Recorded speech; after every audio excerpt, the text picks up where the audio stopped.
So I'm going to talk today about vitamin D and COVID-19. I've been studying this since the end of January of this year, and in my opinion, if the medical system and the politicians and the people in the world accepted that vitamin D could reduce the risk of COVID-19 and the severity, we could have a greatly reduced pandemic. The effect should be at least as strong as that of wearing masks. And I hope that in the presentation of this information, you will see the evidence and tend to agree with me. Page down. Oops. Okay. Disclosure: I received funding from Biotech Pharmacal, Inc., a supplier of vitamin D and other supplements. So outline today is, first of all, I want to talk about the COVID-19 characteristics. Second, some of the vitamin D mechanisms related to COVID-19. Third, discuss some of the many observational studies of 25-hydroxyvitamin D and COVID-19 incidence, severity, and death. Then discuss 2 or 3 of the preliminary studies on treating COVID-19 with vitamin D, and then present my recommendations. So the characteristics of the non-survivors from coronavirus, COVID-19 from Wuhan, China, included that they were adult males, aged older than 50 years, having comorbidities of cardiovascular disease, respiratory distress syndrome, acute kidney injury, and diabetes, and they are the ones at higher admission to the intensive care unit. One of the important hallmarks of COVID-19 and then damage is a cytokine storm and the leukocyte changes going to severe SARS-CoV-2 infection.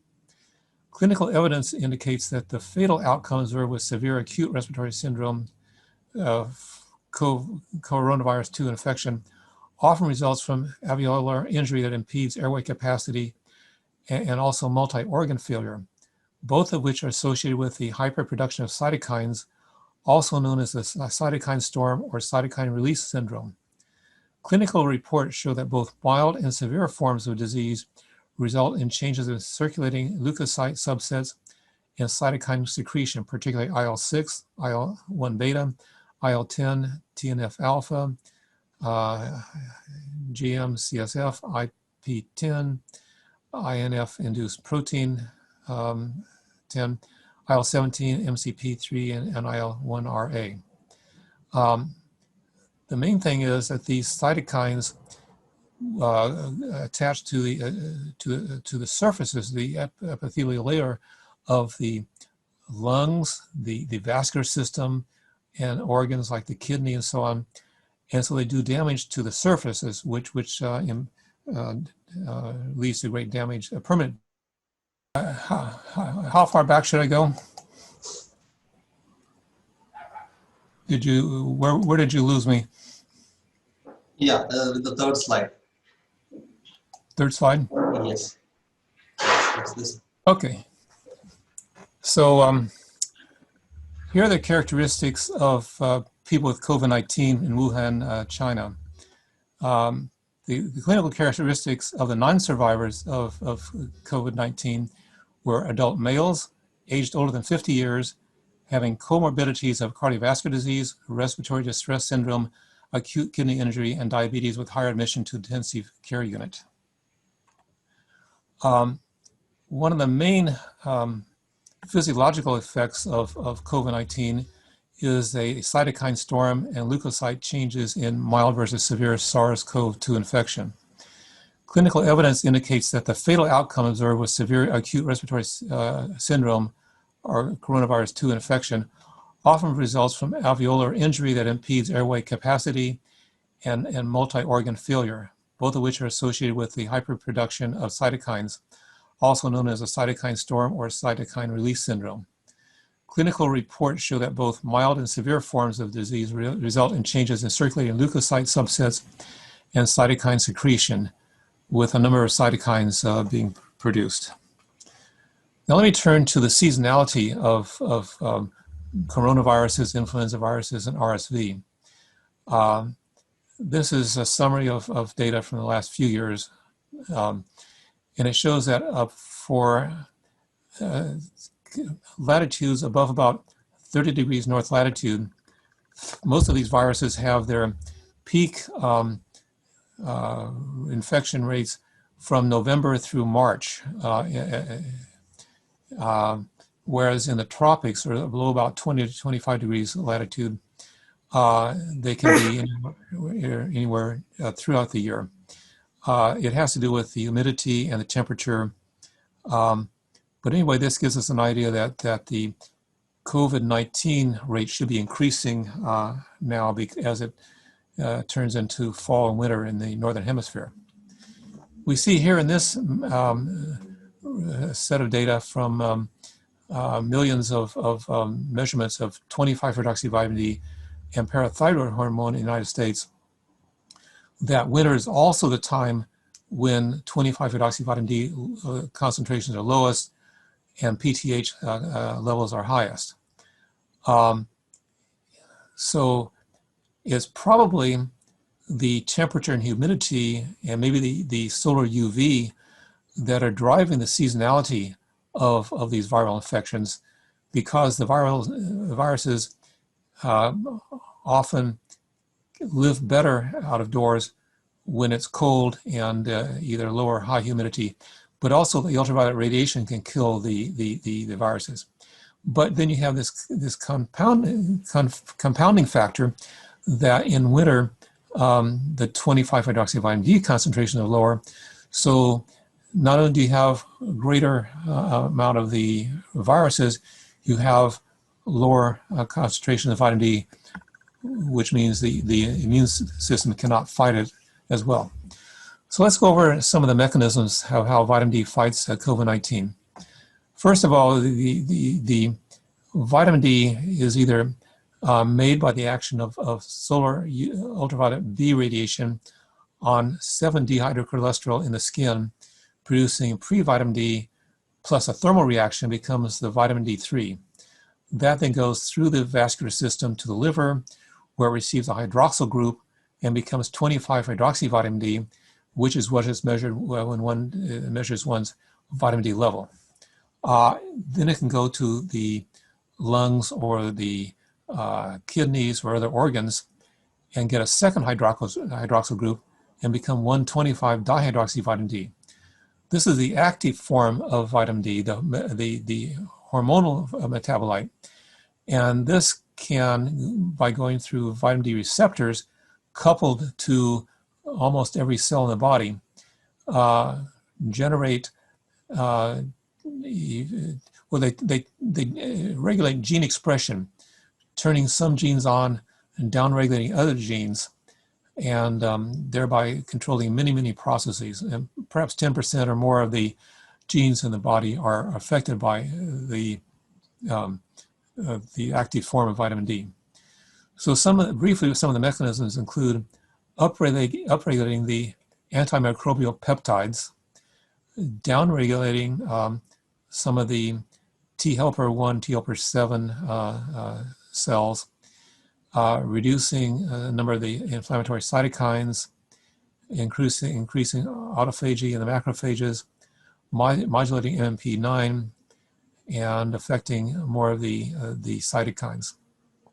So the effects on the respiratory system include reducing the risk of acute respiratory tract infection, reducing inflammatory processes, reducing asthma and COPD exacerbation, and improving lung function. So human cathelicidin, or LL37, is a polypeptide with antimicrobial and anti-endotoxin properties.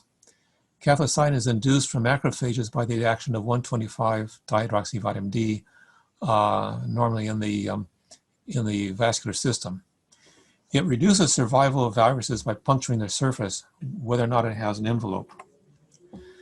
So the cytokine storm, as I mentioned earlier, can damage the epithelial layer of the lungs, the vascular system, and other organs, as well as increase the risk of pneumonia. And when people get influenza, they generally die from the pneumonia. That's what happened in the 1918-19 pandemic in the United States and elsewhere, that the case fatality rate was highly correlated with pneumonia. So vitamin D reduces production of the risk of the cytokine storm by reducing production of the pro-inflammatory cytokines and increasing production of the anti-inflammatory cytokines. I've discussed this in a review published in April of this year. So the other mechanism increases angiotensin conversion enzyme AC2 concentrations to trap the SARS-CoV-2 viruses.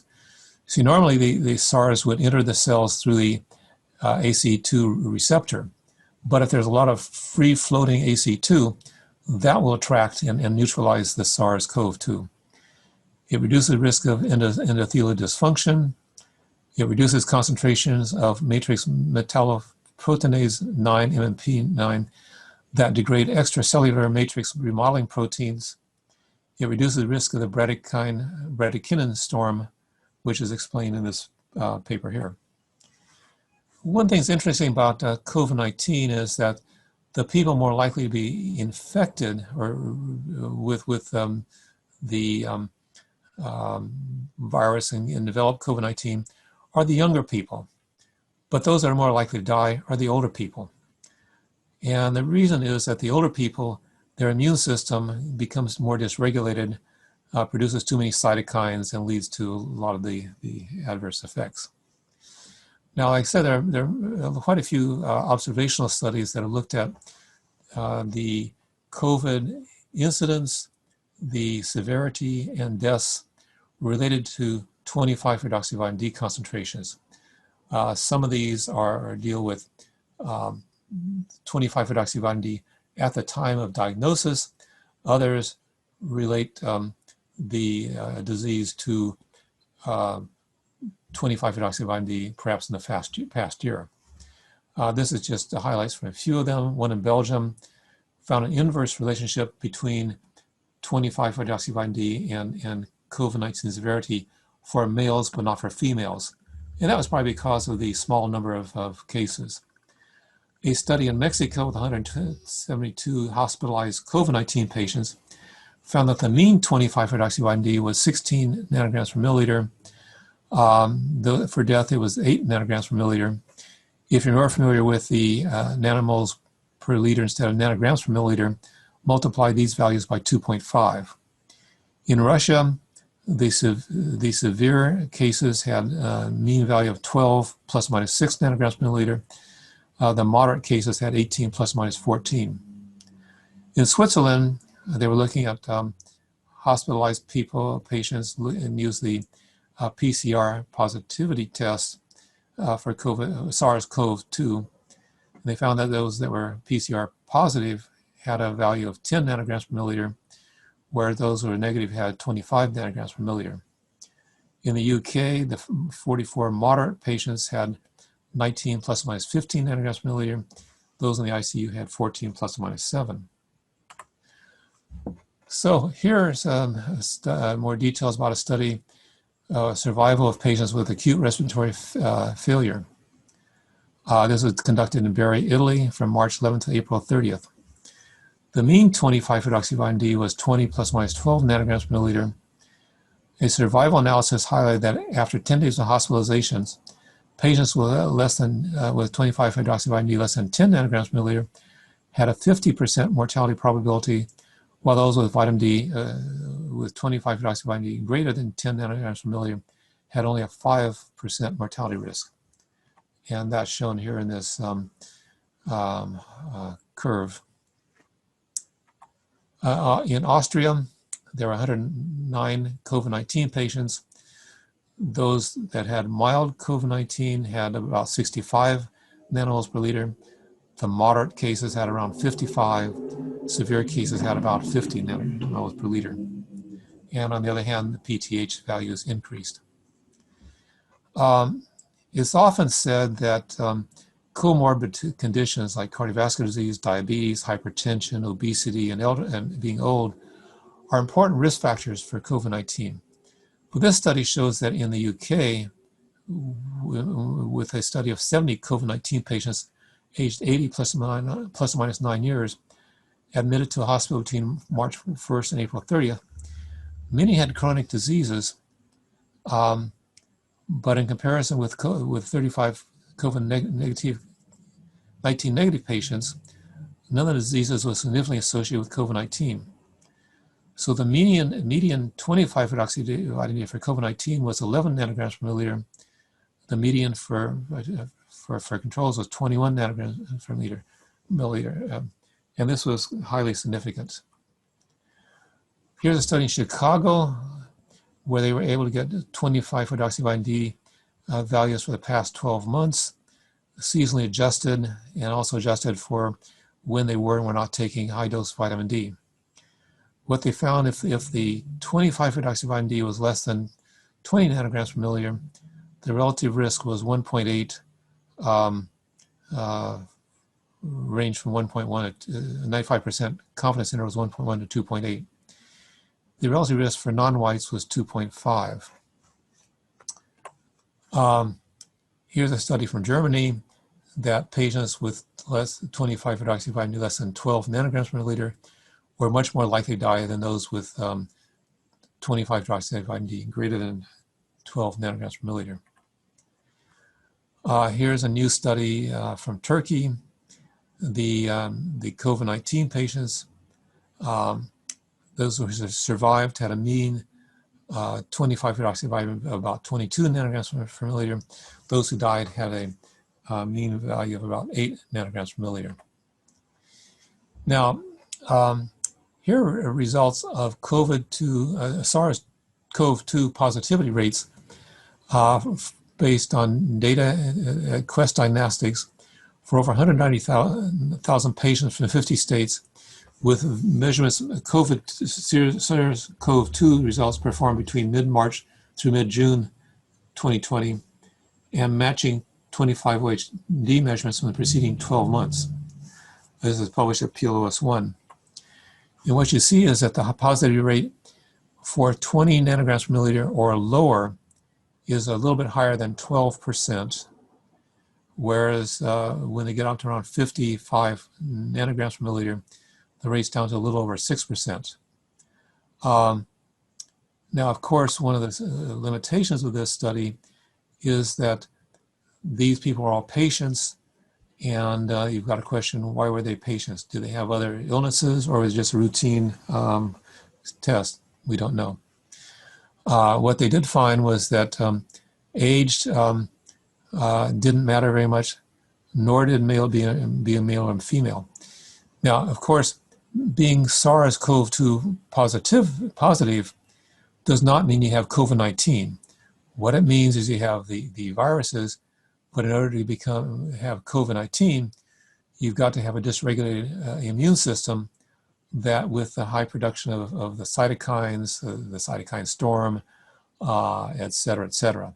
So, but this does tell you if you do have the higher 25-hydroxy vitamin D levels, you're less likely to become positive, SARS-CoV-2 positive. If you aren't positive, you're going to have a hard time getting COVID too. Now, there are some studies regarding treatment with 25-hydroxy vitamin D. Here's a brief study with only 2 Hispanic patients who were treated. They were given 50,000 IU a day of vitamin D2 for 5 Ds. 25-hydroxy vitamin D increased to 40 or 50 nanograms per milliliter. Oxygen use decreased dramatically from 15 liters to 0 for 1. IL-6 decreased from 10 and 14 picograms per milliliter to less than 5 picograms per milliliter. The hospital stay for 10 days for the treated patients was 10 days versus 13 and 14 days for controls.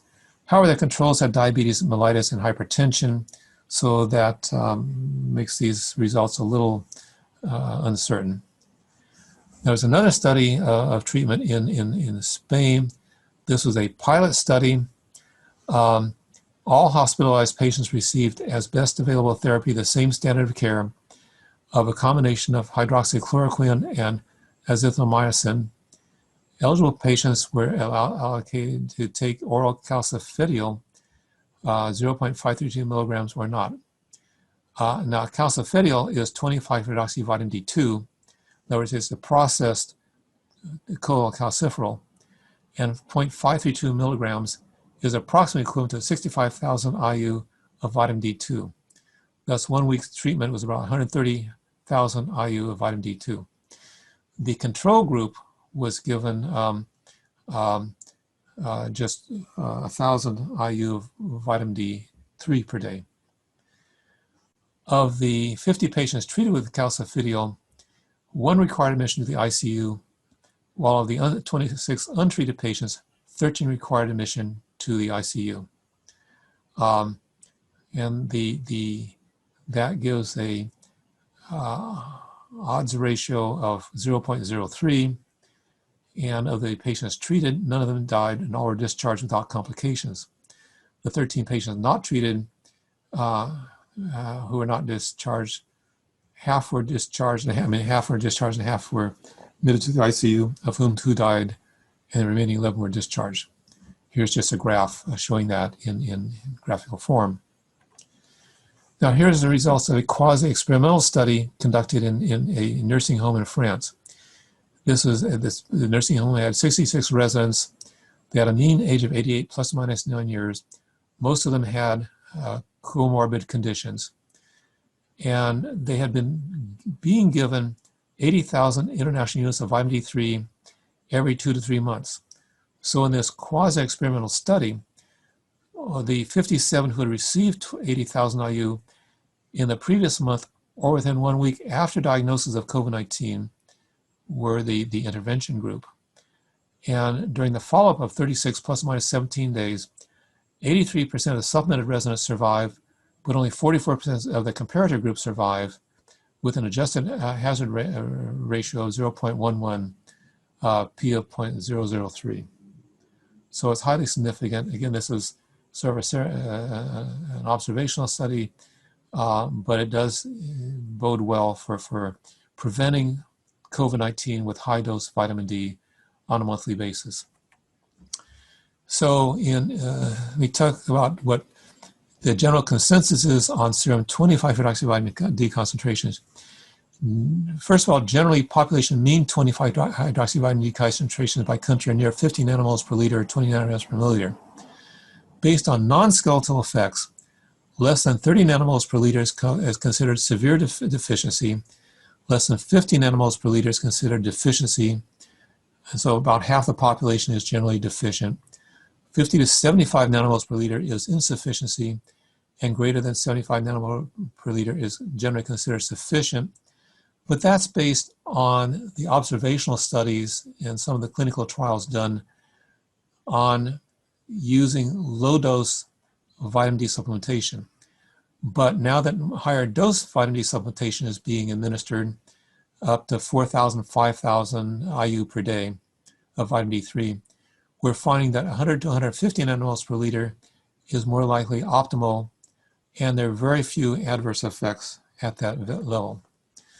So recommendations, first of all, for healthcare workers dealing with COVID-19 patients, take 100 to 200,000 IU vitamin D3 to rapidly raise 25-hydroxyvitamin D concentrations, followed by 5,000 IU per day or 50,000 IU per week. For those at greatest risk of COVID-19, take 100,000 IU vitamin D3 at once or within a few days, followed by 4,000 IU per day, which is agreed by every organization to have no adverse effects. For those recently diagnosed with COVID-19 or with SARS-CoV-2 seropositivity, take the same treatment as for healthcare workers. And please note that the benefits of high-dose vitamin D3 greatly outweigh the risk, especially regarding COVID-19. The main risk of high-dose vitamin D is hypercalcemia, but if you get it, you know you have a lot of uncomfortable symptoms, but if you stop taking vitamin D, you will quickly go back to the lower level where you don't have hypercalcemia. For further information, I recommend these vitamin D advocacy organizations, my own organizations, sunarc.org, grassrootshealth.net in California. There's vitamindwiki.com in Washington State. And of course, for journal publications, go to PubMed, which is a US government operation, or search at Google, scholar.google.com. Thank you.